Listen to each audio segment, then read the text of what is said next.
Time to check in once again. State Representative Tacky Chan of Quincy is joining us for a Tacky Talk on the last day of July, Tacky. Yeah, happy end of first half of summer, I think is the way to put it. Boy, that was quick. I'm still waiting to go on vacation. Well, absolutely, you're right. I've not taken summer vacation yet. I did have a little reprieve in February, which was cut short because I had to come back to vote. People may not realize that I cannot vote remotely, and it's not like the voters see my I'm on vacation sign up. So obviously, you've talked to me here in the State House when, I remember budget week was like half dead, coughing up a lung. If somebody may remember me constantly losing my voice as I'm restraining my cough, talking to you all. But I mean, this is kind of one of the challenges of the job. Unless have an infectious disease or you're hospitalized, you can't vote remotely in the House. And you must show up for work. And this also applies to public hearings right now. House members are expected to actually show up.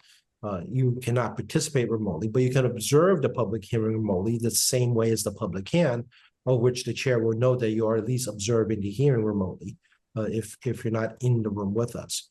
So, I mean, in person is a real thing here. As you can see, again, I'm in the office. Actually, that's my yes, this is not AI generated. This is real. Well, it could be AI generated. These eras, who knows anymore? I mean, there's so much recording of the both of us. You may be seeing QATV just, create their own product with the two of us. Point, we're out of a job. Well, we can't make any money off it, so we're not going to bother. So, I mean, so it's, again, I've been having meetings in the State House this week. We've had a session yesterday to address the, what did we do yesterday? Yesterday we did a bill to require educational training with hotel, motel workers regarding human trafficking. We did a bill on that yesterday. We also worked on a bill for, God, my memory is terrible now. There was a bill for retired teachers. Oh, yes. Keep their benefits, yeah. Yeah, we got a lot of emails from everyone in the state, actually, to allow some retired teachers who missed the Retirement Plus option to be able to buy back in. For those who are not a teacher, Retirement Plus is a special program that allows teachers to have an accelerated retirement schedule, provided that they pay the increased price out of your paycheck per month for that accelerated schedule. So that they would have an option to enter a separate system compared to basically almost everybody else in Group 1. But again, they would have to pay more sooner and faster than anybody else. Okay, so what does that get them? That gets them about 5 years on an accelerated schedule. Oh, okay. But unlike other groups that do get out on an accelerated schedule, they do not have to pay extra. Gotcha. Okay. So, for example, Group 2, Group 4, which are predominantly public safety workers, they're on an accelerated schedule compared to Group 1, but they don't have to pay extra. Yeah, I see. Okay. All right. So if they wanted, if it's at their choice, though, right? It is at their choice. If they choose not to participate, obviously they'll be in my category because I'm with the 99% of all the other public employees. Right. Regarding the schedule, the teachers can choose not to do the accelerated program, but we're going to give some folks a chance to participate again through this in the House. Obviously, both these bills have to be approved by the Senate, so that's still pending. We talked about the Chapter 90 bond bill that we did, a $1.2 billion bond bill for local bridge and road infrastructures, basically local aid for cities and towns with bridges and roads. I don't actually have the exact Quincy number, but it should be just under, I think it's just under I think it's under 3 million. I got to get the actual number. All right. But I believe it's under 3 million. I got to get it. Okay. Confirm next. That's higher than, because it's been under 2 million in years past. So. Yeah, it's because we increased the amount from $200 million to $300 million contribution to cities and towns this cycle, reflecting the fact that we are expecting federal impacts on the local level. And since this is bonded money, the state will pick up the interest costs from the cities and towns. So again, I hear a lot of property taxes from folks and what can the state do about it. And one of the things we can do is, like in the state budget, is provide local aid, grants, direct assistance, earmarks, access to certain types of bonds and other things that the state can provide that may or may not help on your property taxes, depending on how the municipal government wants to address the issue. I mean, I can't tell the municipal government how to spend the money. All I can do is try to get as much resources back to the city the best I can and take some pressure off property taxpayers. Right. Yeah, exactly. That's money that the city doesn't have to spend on those projects. That's correct. And we also created, we just kept adding more funding in the bond bill. Basically, it's all municipal regarding emergency road projects, certain types of shovel-ready projects, assistance on small bridges under 20 feet. This is obviously not just Quincy, this is statewide. And, Quincy is not unique problem regarding local road and bridge quality. This is a statewide issue at the municipal level. And obviously, you all know at the state level, it's pretty tough too. But the federal cuts at some point are going to hit on transportation, which affects both the state and the municipalities. Yes. Let's see. And also, we don't know if they're going to start withholding pre-approved grant monies from the previous administration. For example, the Cape Cod bridges, right? I was going to just say that, the Bourne Bridge. Well, that's the biggest nut that the state got, I think. So, yeah. Yeah, that was approved by the feds. And there's a distinct chance that he may just start yanking those prior approvals. Again, it's like a breach of contract. You made a promise to us and you don't follow through on your side. You guys all tell me that's a good or bad thing, right? It's a bad way to do business. So, this is why I keep saying it's becoming an unreliable partner, because your contracts and your commitments and your word is no good anymore. Right. Which is, like you say, if you do business with a company like that, they're gonna fold pretty quickly. Agreed. So this is kind of the waiting pattern we're sitting here at our level. And we talked about regarding the state budget. The governor vetoed, a few 120-ish plus million more. Maybe we have a unspent area about just under 900 million. I'm aware that the administration is trying to get more savings out of the secretariats on a hiring freeze and try to see if they can trim bits and pieces here and there everyone's budgets to see if it can get even more savings in preparation of having used said savings to backfill federal shortfall. Right. It is a real moving nut on our side here regarding what's going on. It's creating a lot of nervousness because people don't realize that government participation in the economy is actually an economic driver. And the Trump administration loved talking about how they reduced the federal workforce by 70,000 or more people, but that's 70,000 or more people that's no longer contributing to the economy because they're going to have to trim back their spending because they're going to be unemployed if they can't find a job quickly. If you have the unemployment benefits, as we saw during COVID, you don't have any money. You can't contribute to the economy in the same way, and you're finding yourself on government assistance. Which we prefer you not to be on government assistance if you could, but those who are able to get some government assistance, will also put that money back in the economy. The SNAP program has a broad range of people getting a small amount, like $50 a month, to people with substantially more amounts of money. It can be very large or very small. But if you're a grocery store and we do have limits on what you can buy or cannot buy on SNAP programs, we prohibit you purchasing things like alcohol and other similar items. But that's going to have a ripple effect on local stores. If people can't pay for food, already can't pay for food now. So Right. if you start to really just tighten the belt more, it's going to really impact local businesses. So I do understand that people think that the government is not a participant in the economy. That is not true. Every capital project we do creates local construction jobs, but ripple effect to all the retail and food services and suppliers in the geographic zone. The film industry, when they show up, and I went to New England Studios recently to do a tour to see how things were going, and they brought this latest project brought over $72 million in direct economic impact. The money was spent inside the state of Massachusetts on all the things you need to do in making a movie, whether you're bringing people or hiring local people, but you're always going to be using local services.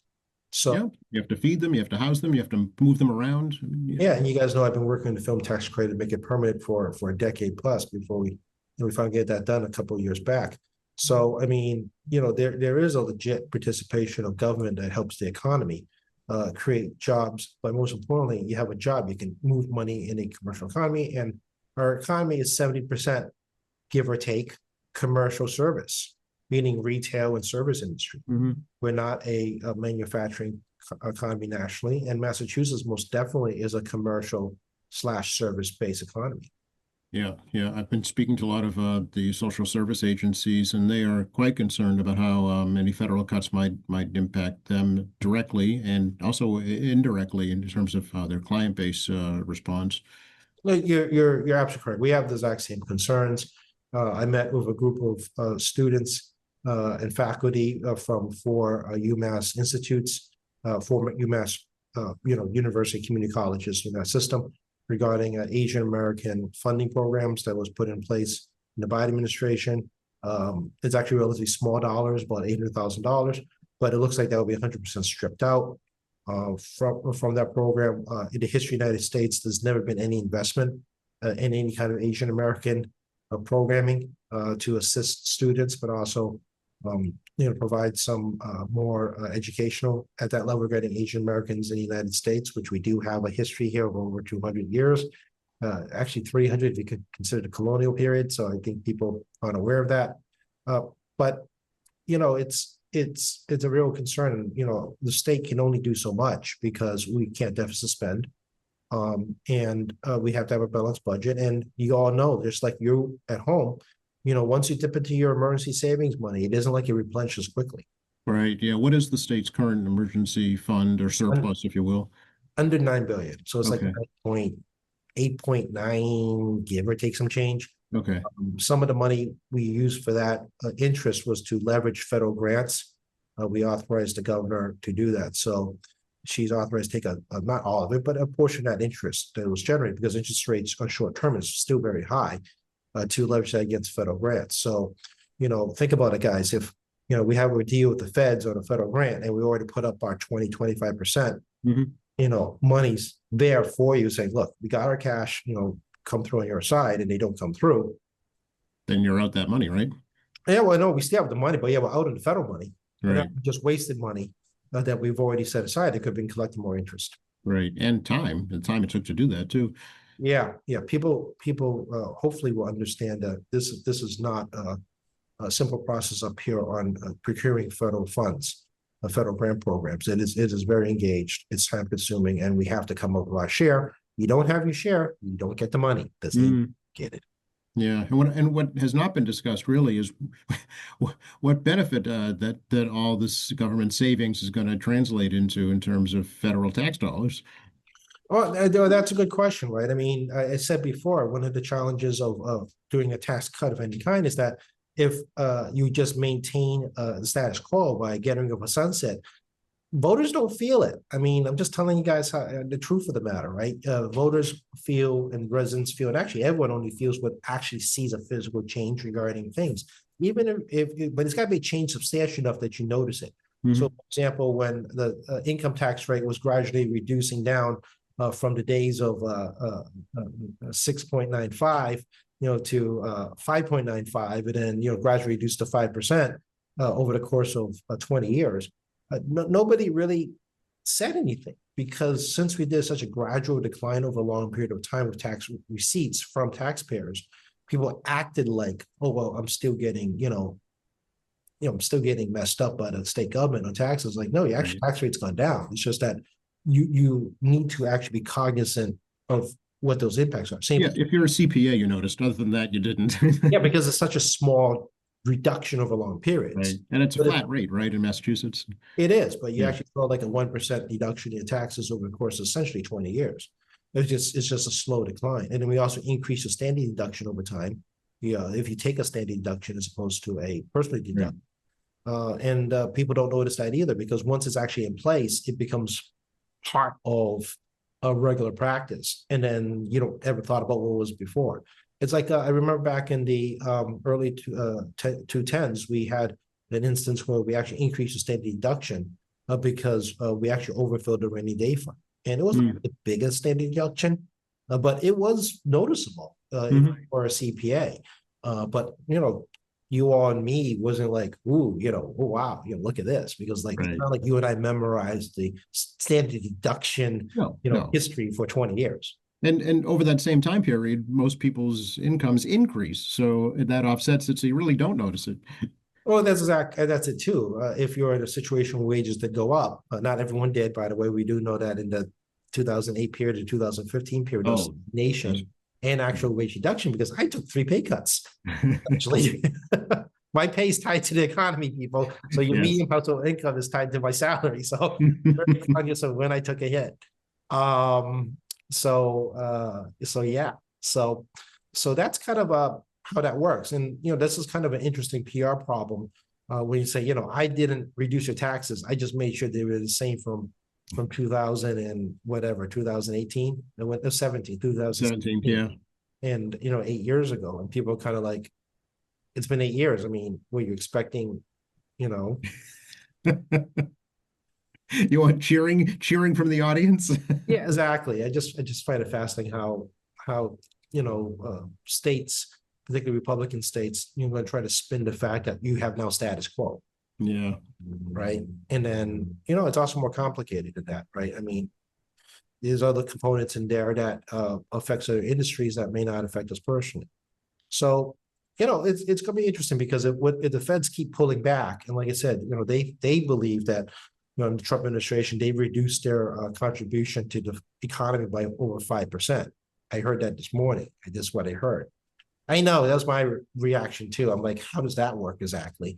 I mean, generally that is generally bad for the economy if you reduce federal government participation. right. And given how federal cuts are going on our side, there may be reduced state participation.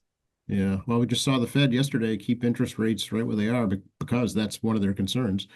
Yeah, that's not surprising. I mean, I'm expecting a very calm unemployment number tomorrow. I've been talking about this spike that's not happening. I'm expecting somewhere between 4.1 and 4.3 again, percent unemployment. As I like to repeat over and over again, some folks do not take unemployment because they're off a job too short a period to want to take unemployment. They may not get unemployment because there's certain types of seasonal temporary workers.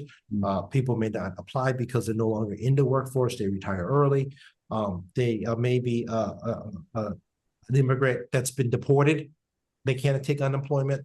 So the unemployment figure, people should be very cognizant of. It's just the percentage of folks that are on government assistance. They don't want to take unemployment benefits. It does not reflect those who have decided to leave the workforce young or unable to collect for whatever number of reasons. And my gauge of always adding 2% is no longer applicable because it's so dynamic right now at the federal level regarding how they're dealing with workforce issues. So, I expect because of those other factors, I don't see a huge spike in unemployment, but two numbers that are outstanding at the macro level that people should be aware of is one, people are staying on unemployment longer. They've got unemployment, which is a bad sign. And secondly, on job creation, it appears that about 50% of new job creation is government and not private sector. Interesting. Well, you would think it would be the other way around, given all the cuts from Doge, right? Well, correct. I mean, government sector entirely, not just feds. Okay. So, All but right. I mean, feds are hiring, by the way, in certain areas because Doge cut those guys. That is actually true. Yes. That is not false. But all I'm saying is that, it's a reflection of how the government, all government, contributes to the economy, and that that generally government is very stable. We don't hire a lot of people. It's a very stable rotation on the whole. But when you have government on the macro level, and national level, looking to hire more, it's come to even of the private sector almost. It's actually a problem because generally a private sector should be super dominant on hiring, and because the federal, state, municipal, county governments around the country, do not have high rotation unless there's like a mass layoff or like everyone turns 65 at the same time or something. Right. They have to replace all the teachers or something. Yeah. Yeah, some just hapstance when you have just that birth date that just everyone's just in the same, 2 or 3 year zone. Right. Which does happen actually, the baby boomers, that actually does Yes. happen. Yes. The impact on our economy is going to be, very substantial because it's not job growth that should be happening through the private sector.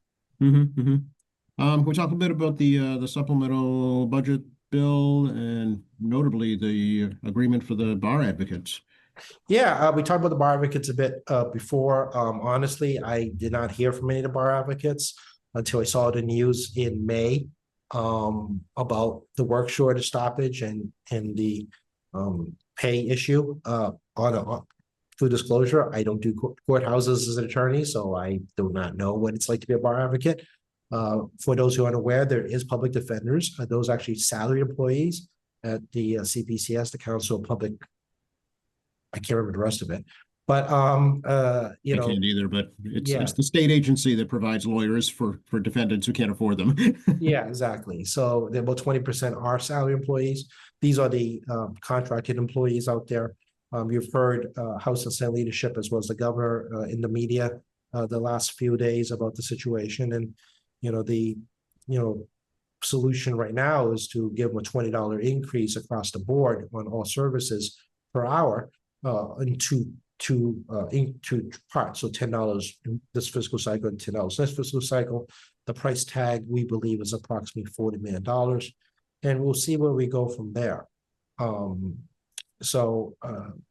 The governor is not wrong. None of us heard from bar advocates back in January and December when we were starting the budgetary review process. I obviously was crash coursing this the last 3 or so weeks, trying to understand what's happening. And, I really don't have an answer beyond that. We'll try this in this supplemental budget, which is just paying bills, by the way. It's not like it's really true a supplemental, we're just paying bills. And we'll see where this takes us. I don't know what's going to happen next. Did it go back to work? Did it not go back to work? I have no idea. Right. Yeah.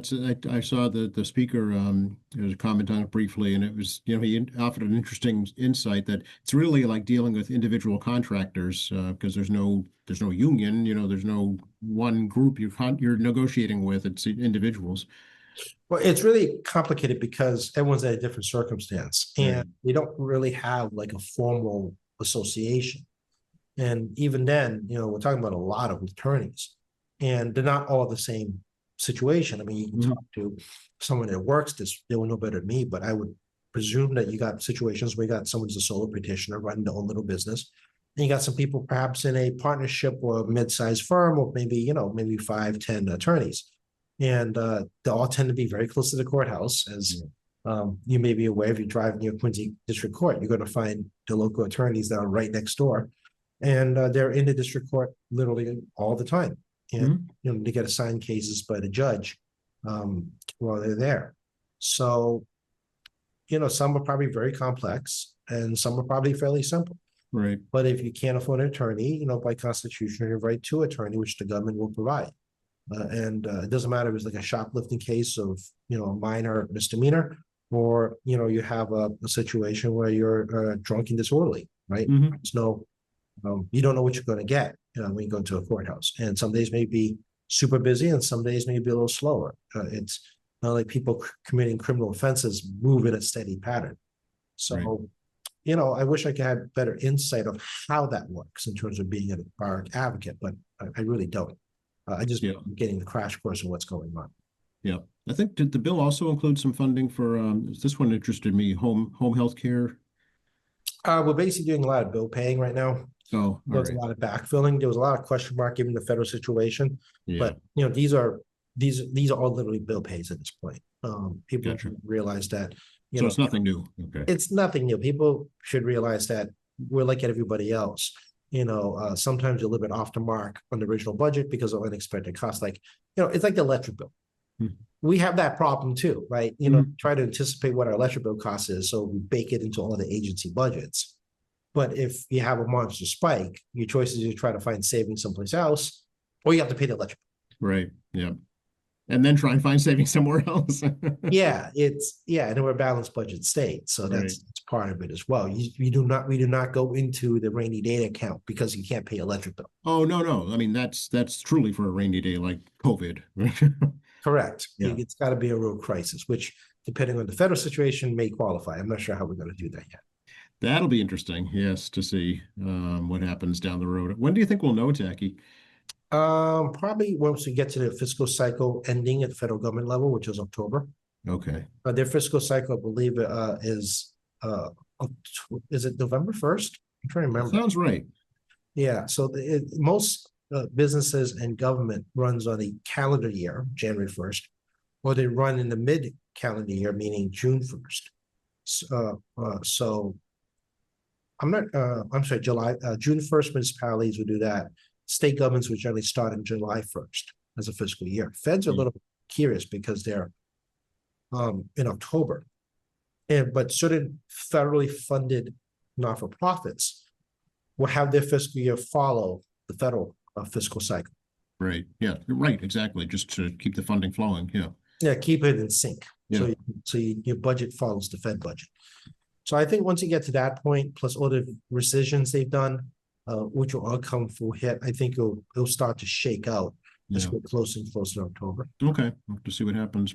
Tomorrow is the self-imposed tariff deadline by the federal government, so we'll see how many quote-unquote deals are reached.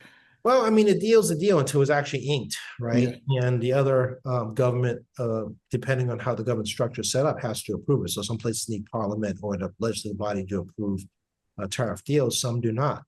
And yeah, give them a lot of credit. They have deals in principle. Key word, deals in principle. We don't know the details of what it is. And, what's exempted from the tariffs, right? I mean, certain things will be exempt, certain things will not be. Right. And, that's what people have this misconception is that it's like a blanket, like a sales tax. It isn't. It's a sales tax on targeted items, which will be put on. And largely that's negotiated after the announcement of the fact that they have quote unquote a deal. And it could still fall apart. Depending on the other side's maybe not liking to ink the final version. Exactly, yeah. So, obviously, they took care of one of our biggest trading partners, which is the EU. People don't realize if you combine the EU and the United States, it's over 44% of global GDP. That's how much the Europeans are collectively at 27, countries together, matter to the world economy. It's a big deal. And if you've been to Europe, you know anything about Europe, they're not all equal countries. Every country is different regarding their economies and how they work. And don't be surprised if a few of those countries, particularly Germany and France, are looking probably for a couple of side deals, specifically targeted to their industries.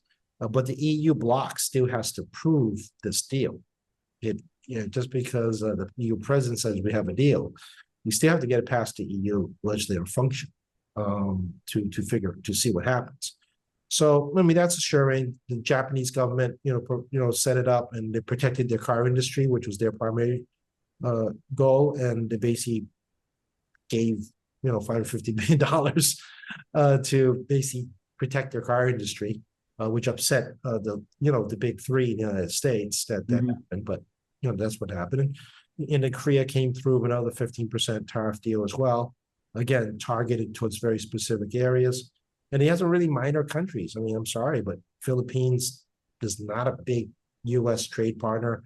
And Vietnam is not going to take a lot of imports. It's not a wealthy country. So, I mean, they have the 20 to 40% tariff depending on circumstances, but they're big clothing manufacturers. So your clothing and your shoes are going to, see an increase because of the 20 to 40% depending on what we're talking about a product. But you got big countries like India, who is not rapidly coming to the table. Brazil is getting hit again, and now they've sanctioned judges that in the Bolsonaro case down there. Oh yeah, I was reading about that. Yes, it's very bizarre. Yeah, it's very bizarre. You're sanctioning judges on a corrupt president who has, you caught red-handed. There wasn't like some kind of like mysterious thing here, and it was. Brazil actually is one of those countries that have independent investigation authority outside of the executive branch. You'd be surprised how many of these countries around the world have these third-party, non-executive branch, quasi-independent. You can call them rogue if you want, but they're outside the influence of other government to investigate. Korea is another one. South Korea impeached a president using a government investigatory agency, which is outside the purview of the other three branches of government, specifically to invest corruption in government. Yeah. So, and not surprising, those are very, very corrupt governments in the past, which is why they have these third-party groups that are sheltered from government to investigate themselves. Sure. Creates public confidence, right? So, and you still got the Russia situation and the so-called secondary tariffs, which the president has moved up to less than 12 days, cut a deal with Ukraine or else. And I think Putin's going to just snub your nose at us and just say, whatever, and just ignore us. And then you said the China situation, which, is not making massive progress. I mean, I think anytime you hear the words, constructive conversation, it means there's no progress. And I'm sure they may have yet another deal in principle like they did 3 months ago, but there was actually no deal yet, right? They announced we have some guidelines or some general understanding. Both sides will probably parrot the same response to tell people, well, we have no deal, but we've not stopped talking conversation. So probably another reason we'll why see. the Fed probably took a wait and see approach this week, Well, there's 200 plus some odd countries that are going to get hit with tariffs tomorrow. Yeah. The vast majority are not high income countries. Many of them are trade deficit countries because they sell one or two, perhaps, very specific materials the U.S. wants. But people are not exactly, benefiting, the riches of diamond mining, right? It's not like Madagascar is, doing the riches of vanilla sales. I mean, people that participate, that in those countries probably make more than some of the other average folks, but far, far, far from, the 85-ish thousand per capita that we have in the United States. But, we're lightning years ahead in terms of per capita compared to these other countries. And get ready for your coffee to go up, perhaps because you have Brazil and the Latin American countries that provide coffee. You like your coffee, stockpile now. This could be a shocker coming. And certain produce, fresh produce, particularly fruits, could be spiking as well. And I say could be. I'm not sure what's going to happen tomorrow. Right. So, I mean, yeah, we got essentially a small number, but major economies. I mean, they're all top 10 economies. So it isn't like they're small deals. But you got a whole lot of your little countries that are scratching their head because they know their country can't afford anything. And some countries like India is very protective of agriculture because they know that if the U.S. floods their market with cheap, I know it sounds funny saying that, with cheap agricultural goods or other cheap goods, it destroys the domestic market, which is still a burgeoning, whatever, of evolving, growing economy. Yes. So if you're like in India, which is making real headway in growing your economy, and then it's flooded by, the U.S. that gets in, undercuts because we have just bigger capacity, it destroys the local business. And that's why a place like India is holding pat, and India is cutting a lot of deals outside of the U.S. right now to try to secure itself and brace some impact against, the U.S. tariffs. Right. Switch gears a little bit, talk about, I read about the Cannabis Control Commission coming up with some new regulations allowing public consumption within cannabis bars, essentially.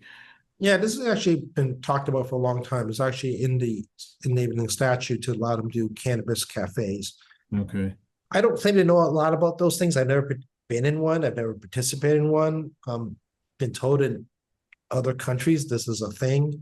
It's kind of like consuming alcohol on premise, same kind of principle, but like a bar room. Yeah, like a cigar bar type scenario. Again, I don't understand why people think it's not a health risk if you're inhaling ash in your lungs. Just saying. But it's also, not a crime to be in possession of cannabis on the street. I mean, it's decriminalized. So I kind of get it, but I kind of don't at the same time. I mean, it's like having designated smoking restaurant service areas. I mean, I personally don't like the smell of cannabis, and many of us got used to non-smoking indoors. I won't go in there. I mean, because I'm like everybody else that got used to non-smoking indoors. I don't want to expose myself, and I don't visit cigar bars, so it's not like I go do that. So I get it, but I kind of don't get it. Yeah, I mean, the question I had was, will local cities and towns have the authority to have their own regulations about them?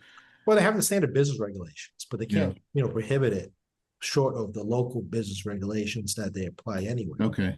It's like the whole zoning thing, right? The cannabis shops they try to zone them out of the ability to be anywhere. And that's how you got the medical marijuana shop up in Granite Links. Right. In that little, area where you first go in, you turn right, there's like Yep. the Dan Quirk used car section. And then there's like a little building there. That was like the first medical marijuana shop. But I mean, since then, if you've all seen, they've been popping up, all through the city, mostly on storefronts and main roads. Mhm. We'll see, competition. We'll see. We talked about the price structure issues in the past and how it's not as competitive as the black market, and all kinds of saturation of customer base. So we'll see how they all survive or don't survive. But I just get it, but I also don't get it, as you can hear. And we'll see who actually wants to do it too, because it's not necessarily just smoking indoors. I mean, you have to build a food service type scenario, which has its own infrastructure costs associated with it. Interesting. Okay, so it can't just be a current dispensary switching over to this consumption space. Well, and the dispensary doesn't want to do that anyway. Dispensaries are very secure. Yeah. So, I mean, that stuff is like Fort Knox level of protection. Yeah. Dispensary. I mean, good luck trying to break into one, much less get to product. I have not heard of one incident that has happened. No. Yeah, they all have like those like legit bank safes. Mm-hmm. So that's why that's not going to happen. So I'm not sure how you want to build a cafe. If you're going to supply product, you have to pay for that security as a dispensary. Right. Then, do people bring their own, and then you just run a coffee shop? I have no idea. Right. Well, that's another question I had too, is where are they going to get it from? Do they buy it there, or they just bring it with them? Yeah, I have no idea. I really don't. BYOP, bring your own pot. I don't I don't know. I don't know. Again, I'm not a participant. I like being in non-smoking areas. And again, I don't know why anybody would submit themselves to that environment if they don't like being in a non-smoking environment. Right. So typically August, the legislature takes a break. Is that going to happen this year? It looks like it will. We had this conversation was quite engaged the last 2 weeks internally about whether or not we are, as my colleagues and other government affairs people are all asking questions since we got started late, and the calendar is set up in a manner where the committees are in rush getting bills out of committee in 60 days. I definitely will be polling. Again, I have to give the committee members a heads up that we'll be at least doing a poll pursuant to House rules within 60 days of getting stuff out. I'm trying to avoid extension orders as much as possible, and that's what I'm trying to avoid doing. So, we'll see how it goes. But I mean, I'm trying to get as much off my plate as quickly as possible. And given that it's kind of tricky on longer projects because of the shorter deadlines, I got to really pick and choose stuff I need to research longer, which means there's a distinct possibility stuff I don't have time to figure out, it's going to go to study over because I just don't have the time to sort it out in this accelerated schedule.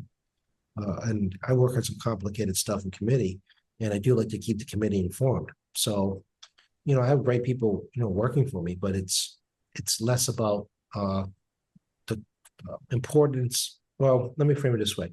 It's less about how I feel about it. It's whether or not I have time to get it done. Gotcha. Okay. Yep. Yeah, it's all about time. Time management is critical. Yeah. Yeah, and you guys know this job is engaging. I mean, I do work very hard to try to get many local events as possible. But I mean, I met the ambassador of Nepal. I had an ambassador of Korean. I'm sorry, the South Korean. Who was it? Oh no, Japanese consul general visit. I had school kids come visit last Monday. I had the YMCA had kids come in. Then I had a church group come in. I mean, so we had a lot of different groups come in that I say hi to and spend some time with them and answer questions and so forth. Yeah, that's important to those groups. I'm sure, it's they don't do that every day. That's a one-time thing for them. Yeah, and every time I get a chance to do it, I can't always promise I can do it, but I try to do it as much as I can. So people often perceive this job as kind of like either sitting in your office or you're only running around, to district stuff. But there's a lot of other meetings, with foreign governments, as well as meeting local constituents, or some kids actually aren't all local constituents, they're all regional because of like a summer camp scenario where India kids with other kids. And I don't mind. I mean, it's great to host folks. Plus, trying to get the committee work done. Plus, I do have legislation of my own I gotta keep an eye on. Mm-hmm. Plus, dealing with the committee members themselves, every committee member has an ask or concern. And then, reading all the testimony, then, having the staff collect it, and got to figure out where we are in certain redraft bills, because the redrafting bills I have to okay before we send out. And obviously constituent services. I mean, I've been informed that we have 10 unemployment cases before us that are still pending a response from Department of Unemployment Assistance, DUA. Oh, I read something about folks waiting for their benefits longer than expected. Yeah. Yeah, and I gotta make sure, the staff and I coordinate, make sure we get to the right briefings too.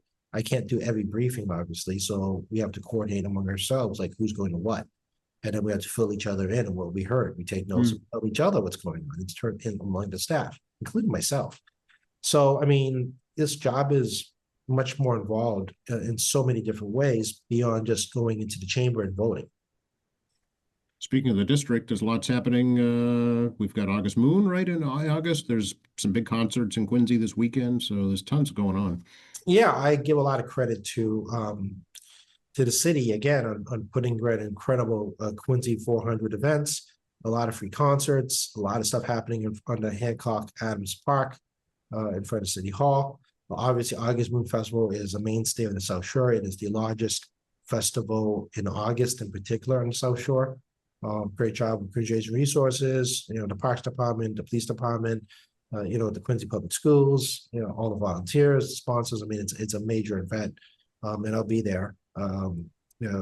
As long as I can withstand the heat, I'll stay as long as I can withstand the heat, handing out paper fans and greeting people. Yeah, it's getting harder. Once you get a certain age, folks, I can't realize you don't realize how old you get until you do enough of these, and the heat really does get to you. You just need a bigger hat, Tacky. Maybe a sombrero. Yeah, it's always like, where did the time go, right? I'm like, wow, this seemed easier, 10 years ago. And you're like, yeah, you're older now. And yes, I have news. It doesn't get any better. It only gets worse. Yeah, thanks, Joe. I really needed to get the preview of the future. Yes, that's right.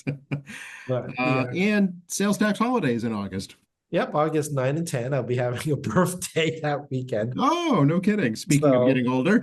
Speaking of getting older. And I actually have a wedding to attend as well. I mean, not like you need to know my private life, but I actually have a wedding to attend. Actually, I have I have a cousin getting married in October too. So I got some family obligations I got to schedule into my life to fit it all in. And this, I think, part, like I said very early on, it's not like the public knows my vacation or sick days. I mean, if I'm sick and it's really bad, I mean, I've been trying not to get other people sick. But at the same time, though, things happen with family life, things happen. It just happens. You got to deal with it. And then, of course, you got things you can plan for regarding other family issues. It's like when I was out at events one night and I was running late because I had dinner with friends, and I was like, I do have friends. And it's like, because I was seeing a lot of stuff, and it's kind of like, yeah, I have friends. I do have to see my friends sometimes. They think I'm a ghost. Tacky's only in spirit, right? Yes. And we talked about getting older, but it's true. As we get a little older, we appreciate time a little better. And sadly, I lost some other old friends. I actually have a funeral go tomorrow morning. That's how you know you have time losses, when people are no longer with you. That's true. That's very true. I have to cut a little short today, but this is always a good opportunity to let folks know how to get a hold of you. Yeah, we're in room 42 at the State House. Obviously, we're going to be a very quiet schedule in the month of August, where things are going. But yeah, room 42, 617-722-20. 2370. God, I'm having all kinds of brain freeze. 617-722-2370. That is the office number. If you need help with a tour or need some information, please give us a call. tackey.chan@mahouse.gov, tackey.chan@mahouse.gov. Happy to email constituent service first. As I pointed out, we're getting a lot of unemployment cases, abnormally high for my experience right now. We're at State Representative Tacky Chan Facebook, and we've migrated to Instagram, which I'm not sure exactly what it is, but I mean, it's linked to Facebook, so I'm sure you guys can figure it out. I've actually not seen my own Instagram. It's a bunch of pictures, I think. That's about it. Yeah, the staff handles that. The reason I don't do my own social media is, one, I've been prohibited because I can't spell.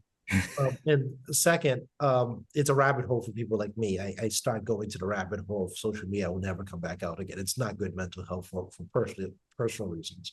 And then obviously with tackichin.org, which is the resource page, amendmentlegislature.gov, very highly recommend. Again, always people create their own account on there and track legislation and watch us without me. You guys can do this without me. And of course, with QA TV, every week or 2 weeks. I know we're both going to be taking some time off soon, but try to get together as often as can. If you got special questions, reach out to Joe, and Joe will make the decision whether or not he wants to incorporate it into his show. Yes, there's a very good chance that I will. I have not heard of any yet, so I haven't had to decide. Yeah, greatly encouraged. You got a burning question, or ask Joe, and because as much as we call it tacky talk, it's really Joe's show. I did think of one other question before we wrap up, because you started to talk about social media. What about this plan to cell phone ban in public schools?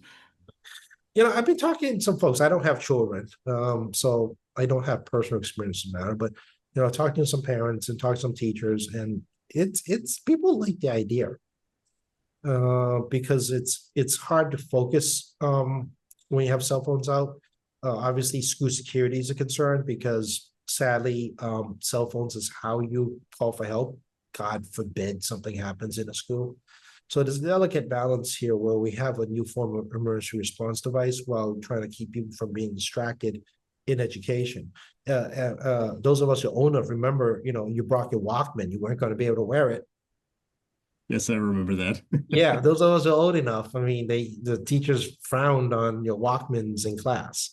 So, it's not exactly an identical example, but it's not like we haven't prohibited devices that are distractive in schools.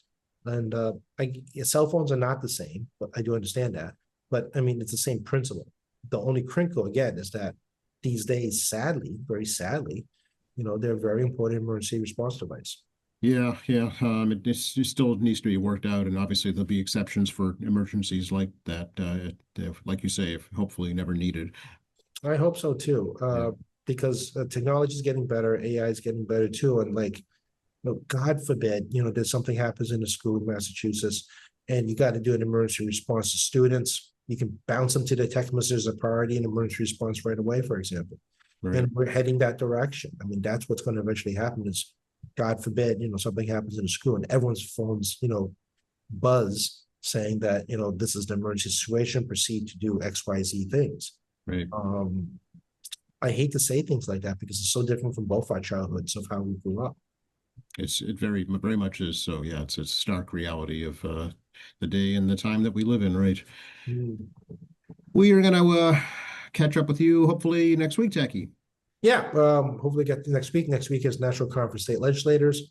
This weekend is the Asian Caucus Party, so we can follow up on how that went. Oh, watch for Tacky's pictures on Instagram from that. I think there will be a few. Excellent. All right. Thanks a lot. Thank you, Joe.